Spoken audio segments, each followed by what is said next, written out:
ان کی لاش لے کے جاتے ہیں ان کے گھر پہ, ان کو ہینڈ اوور کر دیتے. وہ عبدالستار عیدی کے مرکز میں کیسے پہنچ گئی ہے؟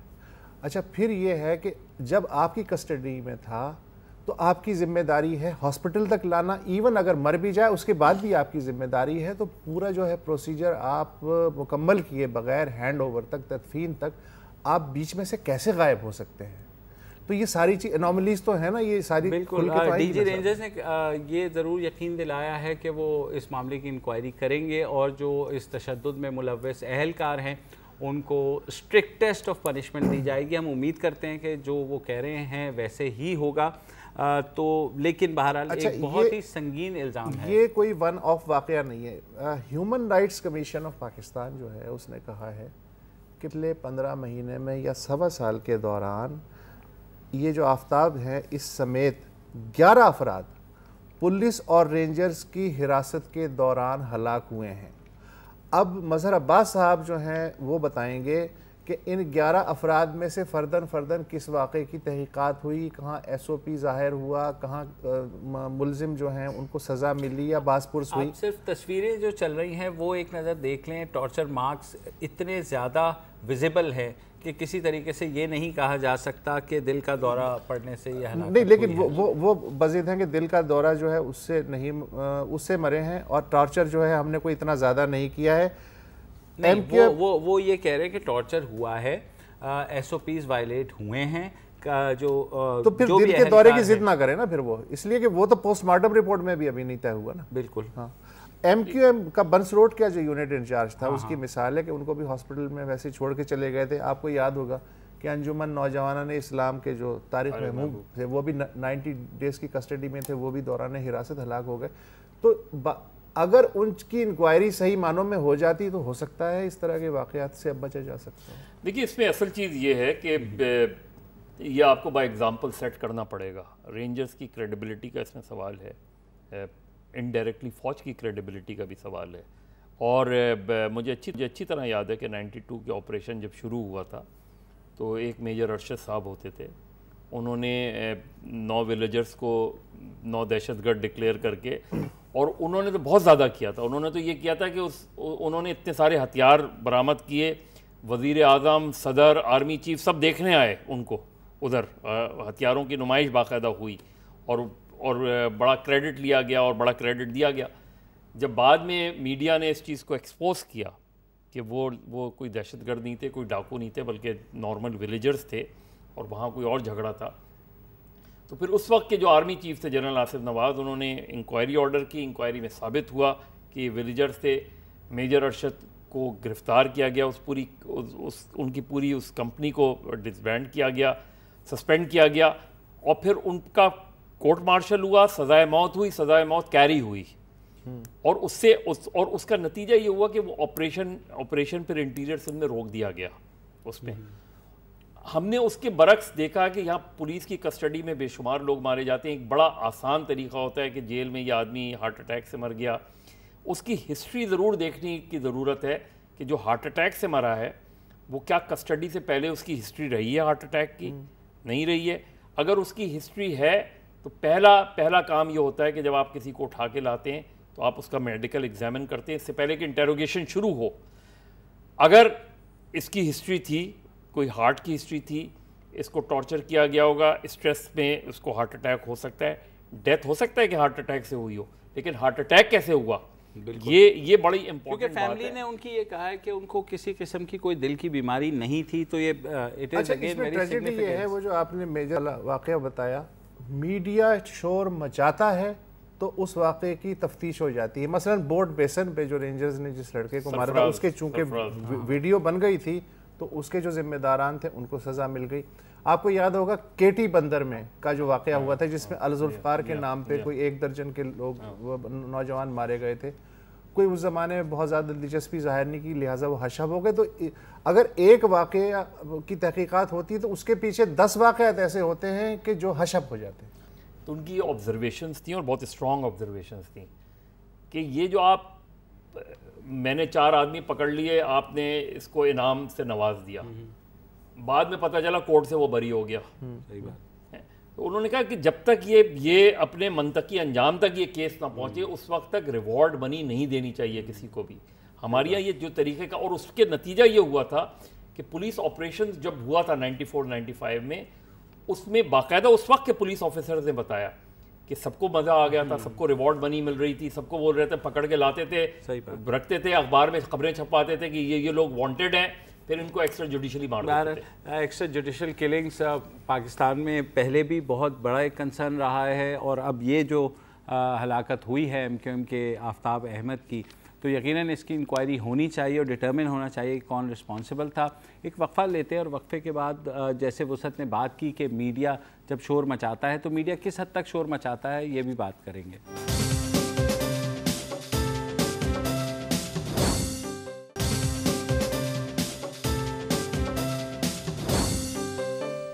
Welcome back. اور آج کا ہمارا جو اہم موضوع تھا وہ تھا آزادی صحافت.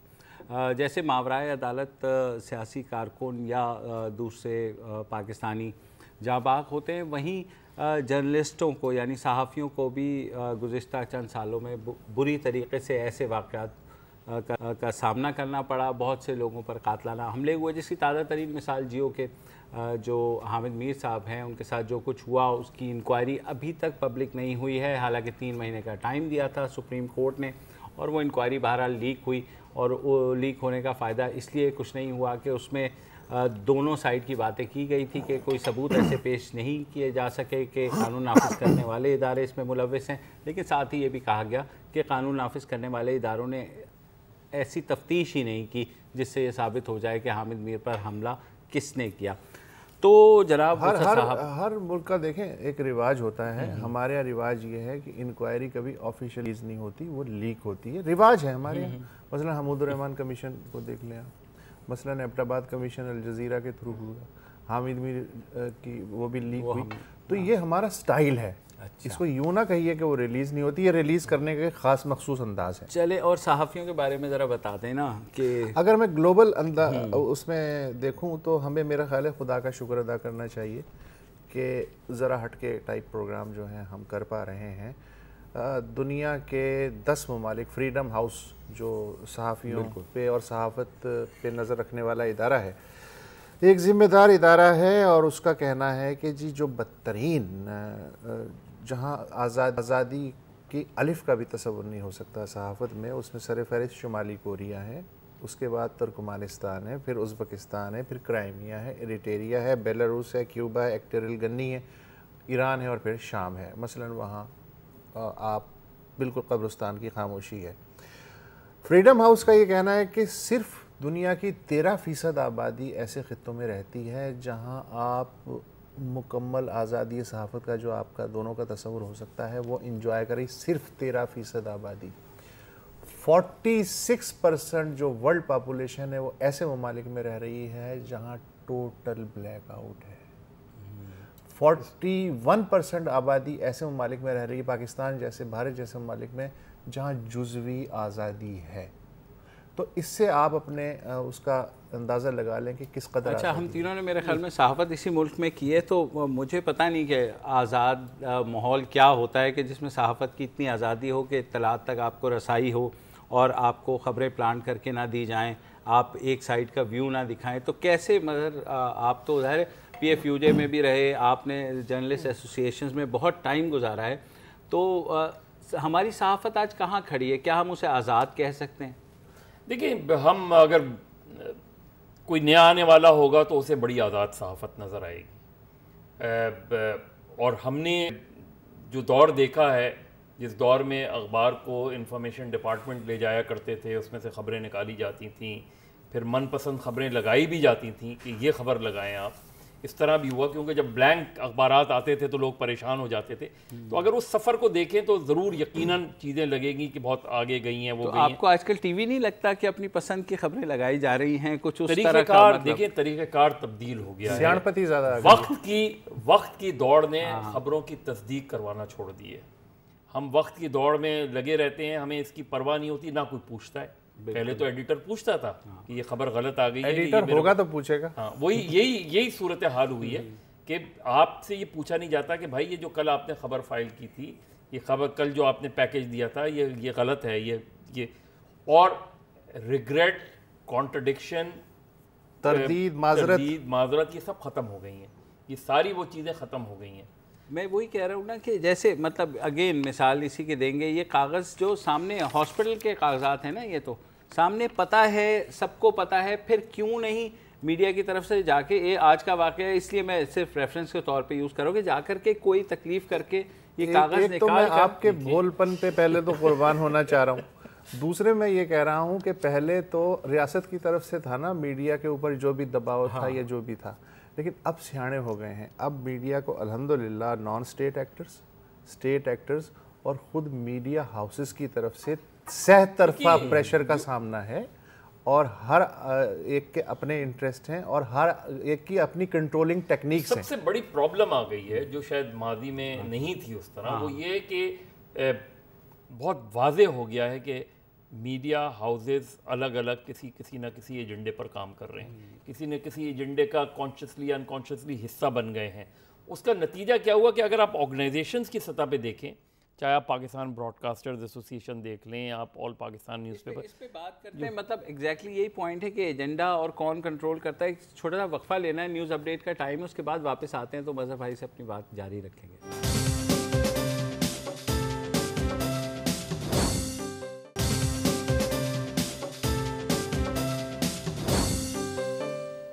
Welcome back.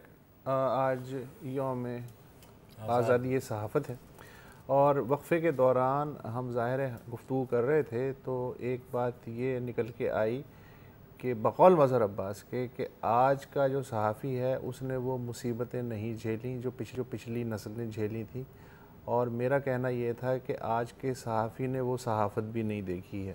اب اس مقدمے کو آپ آگے بڑھائیں گے یا اس کا گلا یہیں گھونٹ دیں گے؟ اصل چیز یہ ہے کہ وہ ایڈیٹرز نہیں دیکھے جو آپ کی سٹوریز ڈسٹبن میں ڈال دیتے تھے، اور جب آپ کو آخر میں پتہ چلتا تھا کہ آپ کے سامنے تو انہوں نے ڈسٹبن میں ڈالی ہوتی تھی، لیکن وہ اٹھا کے پھر انہوں نے ڈراور میں رکھی ہوتی تھی تاکہ آپ کو بعد میں بتائیں کہ آپ کی جو اب اسٹوری ہے وہ کتنی بہتر ہے، اور یہ جو اسٹوری دی تھی آپ نے یہ کتنی، وہ جو چیز تھی وہ نہیں ہے۔ جہاں تک مصیبتیں ہیں وہ اسٹرگل ہی نہیں دیکھی، بدقسمتی سے وہ اسٹرگل ہی نہیں دیکھی۔ اور ابھی احفاظ الرحمان صاحب کی ایک بڑی اچھی کتاب سے بڑی جنگ جو 78 کی موومنٹ کی تھی، مجھے ابھی کوئی 5-6 مہینے پہلے معراج محمد خان کا فون آیا، انہوں نے کہا کہ مظہر بڑی ایک دلچسپ چیز ہوئی ہے، مجھے DIG اسپیشل برانچ لاہور کا ایک لیٹر آیا ہے، وہ بڑھنا صاحب کے ویئر اباؤٹس معلوم کرنا چاہ رہے ہیں، جن کے انتقال ہوئے کئی سال ہو گئے ہیں، اور انہوں نے یہ معلوم کرنا ہے کہ ان کا ایڈریس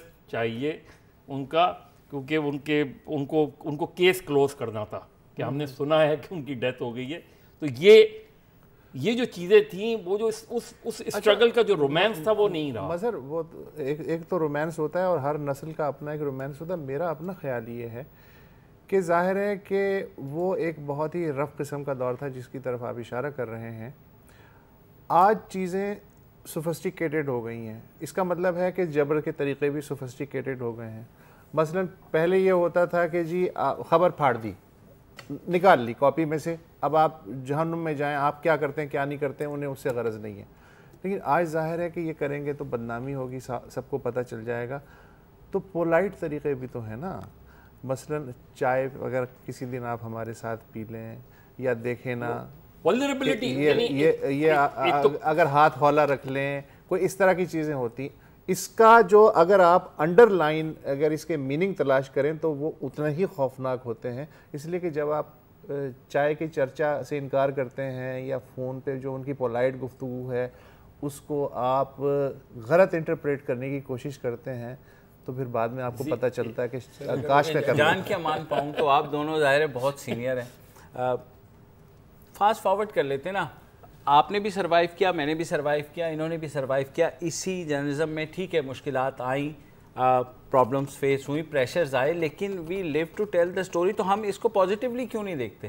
کیا اس ساری چیز پازیٹیولی دیکھیں، پازیٹیولی دیکھنے کے یہ کہ میں آج کی سٹوریز بیان کرتے ہوئے مجھے آج کی سٹوریز نظر نہیں آ رہی، میں وہ ایگزامپلز جو آج کے لوگوں کے دے سکتا ہوں وہ شاید ایگزامپلز کم ہیں، پرانے ایگزامپل زیادہ ہیں کیا آپ آج احمد علی خان کا نام بتا سکتے ہیں, مظہر علی خان کا نام بتا سکتے ہیں, کوئی اے.ٹی. چودھری کا نام بتا سکتے ہیں, کوئی شمیم احمد صاحب کا نام بتا سکتے ہیں؟ دیکھیں مجھے یہ بتائیں, آج ایک چھوٹی سی مثال دوں.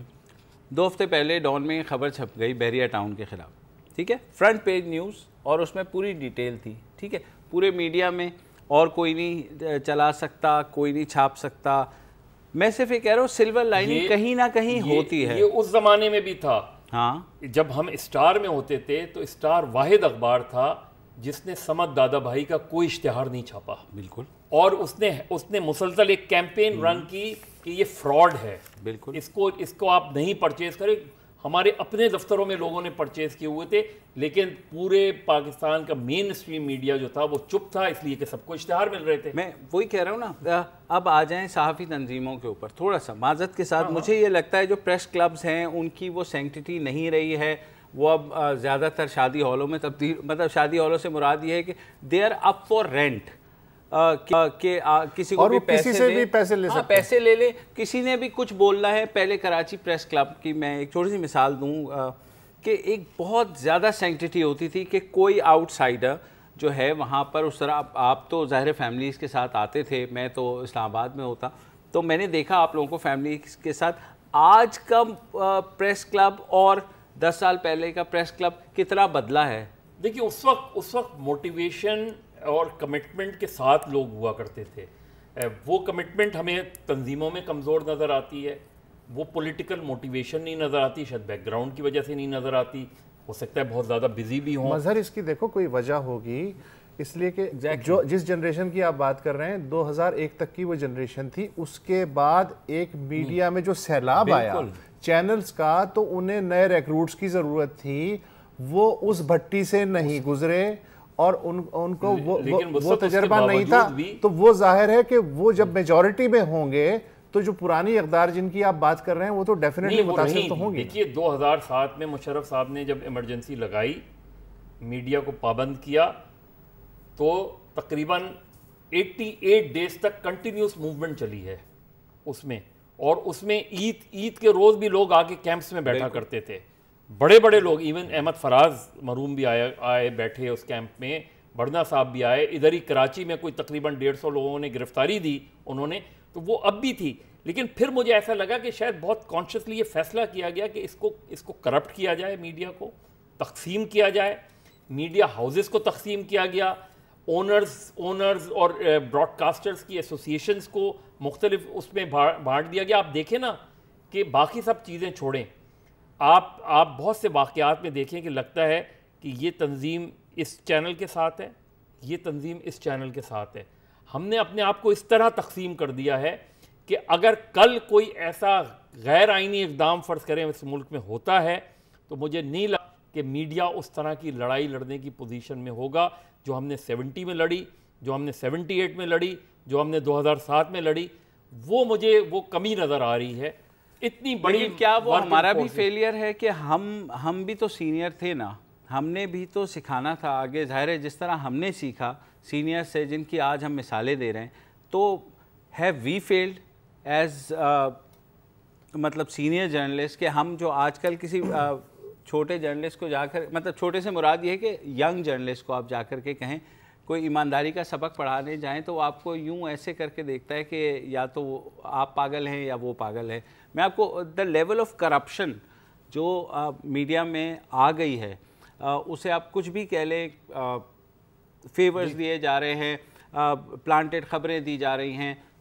ہم نے اپنے کانٹیکٹس کو اپنے دوست بنا لیا ہے, اور جب آپ کانٹیکٹس کو اپنا دوست بنا لیتے ہیں تو پھر آپ انڈر اوبلیگیشن آ جاتے ہیں کہ آپ یار اس کی خبر وہ نہیں دو, اس کی خبر چھوڑ دو, یار دوست ہے اس کے بارے میں خبر آئی ہے. وہ جو ایک گیپ تھا نا, وہ ایک جو ہم ڈسٹنس رکھتے تھے, وہ ڈسٹنس ختم ہو گیا ہے, وہ چیزیں ختم ہو گئی ہیں. وہ اچھا اس میں بڑے ذمہ دار میڈیا ہاؤسز بھی ہیں جو اس وقت جو اب بھی ایڈیٹرز ہیں بہت سے, وہ بھی اس کسی حد تک ہے کہ آپ پوچھتے ہی نہیں کہ یار اس کا ایک دم وے آف لائف. اور پھر ہم کوشش کرتے ہیں کہ ایک آدمی کو پچھلے 15 سال سے ایک ہی بیٹ کر رہا ہے, بھئی کیوں ایک بیٹ پر ہے؟ جب جو بھی آپ گورنمنٹ سرونٹس میں بھی دیکھیں تو یہ ایک ٹریڈیشن رہی ہے کہ ایک آدمی کو بہت عرصے تک میں ایک جرات کا مظاہرہ کرنا چاہتا ہوں، لیکن میں کیوں رک جاتا ہوں؟ پہلے میرے پیچھے تنظیم بھی کھڑی ہوتی تھی، اب یہ ہے کہ کچھ بھی ہو جائے آپ کے ساتھ میرے ساتھ، وہ ایک کالی پٹی باندھیں گے. ایس او پی ایک طے ہو گیا ہے، کالی پٹی بندے گی، پریس کلب کے باہر دعوے بازی ہوگی، اور اس کے بعد اللہ اللہ خیر صلی اللہ. یہ ایس او پی آپ کی گرفتاری سے لے کے آپ کے مرڈر اور آپ کے غائب ہونے تک تینوں پہ اپلائی. اور سب سے بڑی سب سے مجھے جو بہت سے لوگوں سے وہ رہتا ہے، ہم ہر سال کلیم کرتے ہیں کہ 111 لوگ مارے گئے، 110 مارے گئے، اس کے ساتھ وہ 110 اسٹوریز کیوں ختم ہو جاتی ہیں؟ ان 110 اسٹوریز کو جو ان جرنلسٹوں کی اسٹوریز ہیں جو مارے گئے ہیں، اس کی اپنی تحقیقات، ہم دنیا بھر کی تحقیقات کی بات کرتے ہیں. صرف 4 جرنلسٹوں کے قاتلوں کو سزائیں مختلف المیعاد ہوئی ہیں، اور جبکہ تقریباً 100 سے زیادہ مر چکے ہیں پچھلے 20 سال میں. اور وہ اسٹوریز بھی ہم نے گیدر نہیں کی جو جن اسٹوریز کی وجہ سے وہ مارے گئے ہیں. بہرحال مطلب جو بھی سچویشن ہے ناظرین، اتنا بڑا یہ سبجیکٹ ہے، اور ظاہر ہے ہمارے دل کے پھپولے ہیں، ہم نے آپس میں بھی پھوڑنے ہوتے، آج آپ کے ساتھ بھی پھوڑ لیے. فی الحال وقفہ لیتے ہیں، اور وقفے کے بعد وسعت کچھ خاص آپ کے لیے لے کے آئے ہیں، وہ سنیں گے.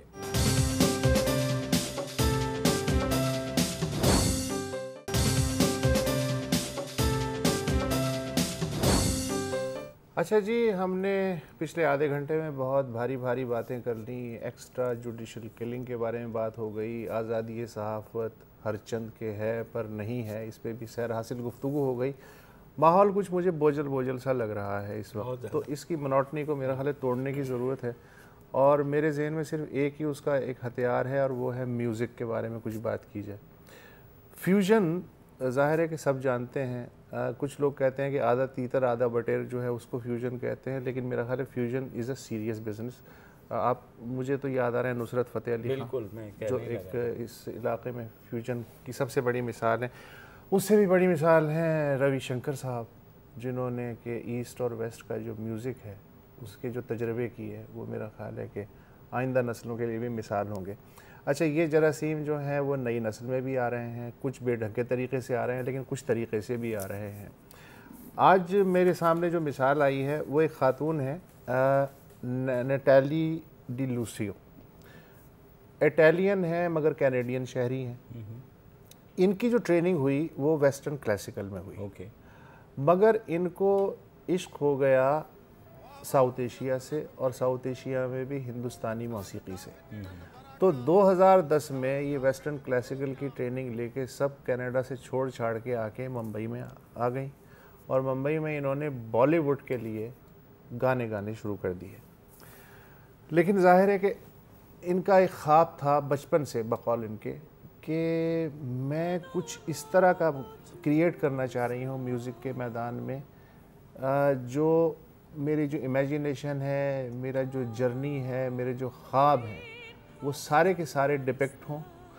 ویسٹرن کلاسیکل کو میں اگاؤں راجستھان کی سرزمین میں، اور راجستھان کے فوک سے، جس میں سندھی بھی ہے اور مارواڑی بھی ہے، کچھ اس طرح کی چیز بناؤں کہ جو میرے اس خواب کی تعبیر ثابت ہو. تو انہوں نے جناب پکڑا ساون خان منگن ہار کو، جو کہ ایک لوکل آرٹسٹ تھے، بڑے مشہور آرٹسٹ ہیں.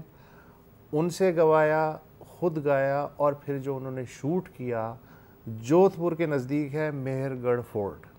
ابھی آپ تھوڑی دیر میں جب آپ ان کا گانا سنیں گے تو آپ دیکھیں گے کہ اس لڑکی نے کس قدر محنت کی ہے. اس پروڈکشن میں 3 سال لگے، آئیڈیا سے لے کے اور فائنل پروڈکشن تک، تب جا کے یہ ایک میوزیکل جو آئٹم ہے وہ بنانے میں، ویڈیو کی صورت میں وہ تیار ہوئی. تو میں چاہوں گا کہ اگر وہ گانا آپ ہمیں بھی سنائیں. مظہر عباس کو شکریہ ادا کرتے ہیں کہ آج یہ ہمارے ساتھ آئے تھے، اور اور تھینک یو. بڑی خوشی ہوئی آنے کے. پروگرام دیکھتا تو میں رہتا ہی ہوں، لیکن یہ کہ تو اب آپ یہ گانا بھی سنتے جائیے. جی لگائیے.